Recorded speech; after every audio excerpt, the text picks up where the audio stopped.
You open a junk drawer and chaos stares back at you. Receipts, tangled cords, random buttons. And then, oddly, you feel a rush, weirdly addictive. That calm, almost relief-like feeling isn't random. Your brain is reacting to something very specific, and it's probably not the reason you think. Most people assume it's just productivity, or that satisfying "I got something done" feeling. But if that were true, answering emails would feel just as good. It doesn't. Something else is happening when you declutter, something your brain responds to instantly. Yes, dopamine plays a role. Every item you remove gives your brain a small reward, the same chemical tied to motivation and progress.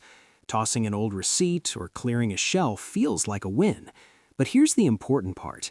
Dopamine isn't the real reason decluttering feels powerful. It's just the surface effect. The real shift happens when control comes back online. In a world that constantly feels loud, uncertain, and overwhelming, decluttering is one of the few moments where your brain feels authority again. You decide. You choose. Nothing argues back. That sense of control is calming in a way most people don't consciously notice.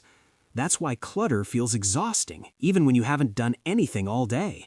Physical mess creates visual noise. Your brain keeps scanning it, processing it, reacting to it. Studies show cluttered environments raise cortisol, the stress hormone. When anxious people clean, they're not being obsessive, they're trying to quiet their nervous system. It's another way of reclaiming control. And then there's the mental drain nobody talks about. A closet full of clothes you never wear isn't abundance, it's dozens of tiny decisions stealing energy from you every morning. Clutter isn't neutral, it's a thief. It takes focus, time, and attention, one small choice at a time. The deepest reason decluttering hits so hard has nothing to do with productivity at all. It's identity. The things we keep are often tied to versions of ourselves we've already outgrown. Old hobbies, old ambitions, old lives. Keeping them isn't nostalgia, it's emotional weight. Letting them go is a quiet way of saying, "I've changed, and that's okay."